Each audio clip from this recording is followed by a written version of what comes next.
Lihat deh kilat itu. Iya, aku lihat. Emangnya kenapa dengan kilat itu? Kenapa ya suara dari kilat itu baru terdengar beberapa saat setelah kilatnya hilang? Oh, ya aku paham. Maksudmu adalah kenapa kilat itu suaranya tidak bersamaan kan dengan kilat itu sendiri? Oh, oh, kenapa tuh kira-kira? Oh, kalau itu aku tahu, Ri. Oke deh, sini ikut aku biar aku jelasin. Dih, emangnya mau kemana? Udah, ikut aja. Kamu mau tahu kan fenomena itu gimana? Ikut aja dah. Nama tempatnya adalah Isekai. Nggak usah banyak ngomong, yuk ikut aja. Anjay, kamu ibu ya? Ya udah deh, ayo, let's go. Nah, ini Ri yang namanya Isekai. Buset bang, ini tempatnya. Aneh bener. Iya, di sini tempatnya. Iya, emang aneh. Di sini aku biasa jelasin berbagai fenomena tentang Ipari. Oh gitu, ya Udin, cepet jelasin fenomena tadi. Kenapa kok bunyi kilat itu tidak bersamaan dengan kilat itu sendiri? Oke, ya aku jelasin. Oke, yuk ikut. Nah, di sini aku jelasin kenapa bunyi kilat itu terdengar beberapa saat setelah kilat itu hilang. Nah, yang pertama adalah bunyi itu terjadi karena adanya suatu getaran, Ri. Dan getaran tersebut bisa merambat pada media udara. Nah, saat getaran tersebut merambat dalam bentuk gelombang, hal tersebut memerlukan waktu untuk sampai pada telinga kita dikarenakan sumber bunyi yang jauh dari pendengaran telinga kita. Nah, sini deh aku beri contoh mudahnya. Nah, contoh mudahnya itu seperti sirine ambulan itu, Ri. Nah, sumber bunyi yang kita dengar itu adalah dari sirine ambulan. Nah, sirine itu mengeluarkan suara getaran dan getaran tersebut merambat dalam bentuk gelombang. Nah, saat melakukan rambatan itu memerlukan waktu untuk sampai pada telinga kita.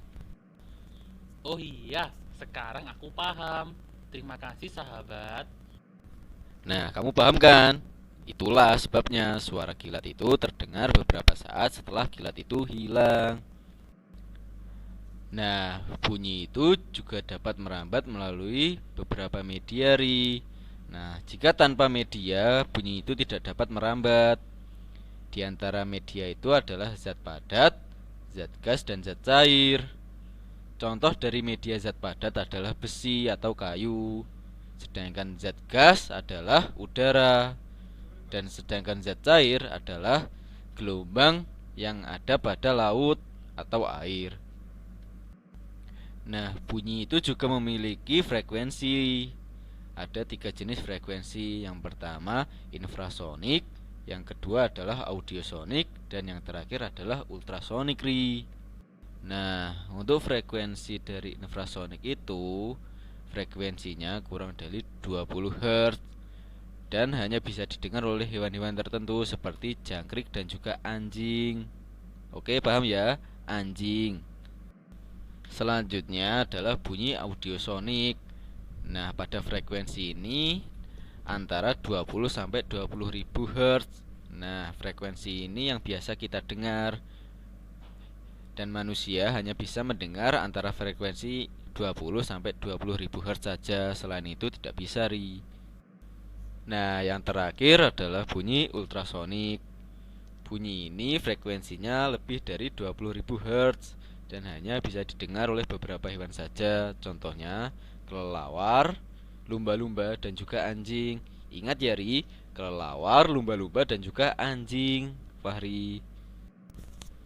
Oh, seperti itu, Am. Ya, ya, baik. Sekarang aku paham. Jadi, jenis bunyi itu ada tiga jenis. Yang pertama itu ada infrasonik, yang kedua itu ada audiosonik, dan yang ketiga itu ada ultrasonik.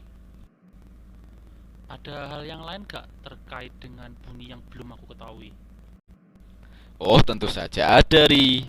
Bunyi itu juga memiliki karakteristik. Ada yang memiliki frekuensi yang teratur. Nah, frekuensi teratur dalam bunyi itu disebut dengan nada. Ada juga yang tidak teratur. Nah, dalam bunyi jika frekuensinya tidak teratur disebut dengan desah. Nah, nada dengan frekuensi yang teratur itu biasa disebut dengan tangga nada. Biasa berbunyi do, re, mi, fa, sol, la, si, do, ri. Oke, paham kan? Ingat ya, tangga nada namanya. Nah, bunyi juga memiliki resonansi, ri. Contohnya adalah pada gitar. Saat kamu memainkan gitar, suaranya akan terdengar keras karena rongga gitar tersebut.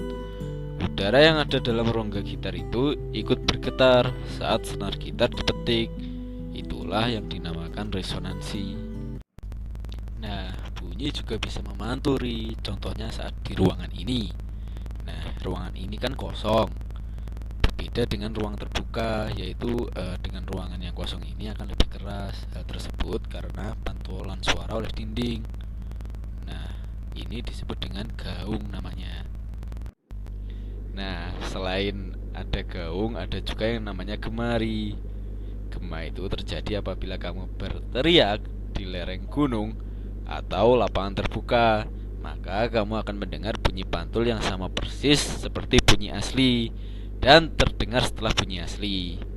Hal ini terjadi karena bunyi yang datang ke dinding tebing dan bunyi yang dipantulkan memerlukan waktu untuk merambat. Jadi, gema adalah bunyi pantul yang terdengar sesudah bunyi asli. Paham kan, Ri? Paham lah. Ya udah ya. Saya capek jelasinnya. Nah, itu tadi, Ri, penjelasan mengenai bunyi. Gimana? Kamu sudah paham kan? Oh iya, sekarang aku sudah paham. Terima kasih Am sudah jelasin. Ya, sama-sama, Ri. Jangan dilupain lo ya penjelasan tadi. Nah, itu tadi teman-teman semua penjelasan mengenai materi bunyi. Ada kurang lebihnya mohon maaf ya teman-teman semua. Terima kasih.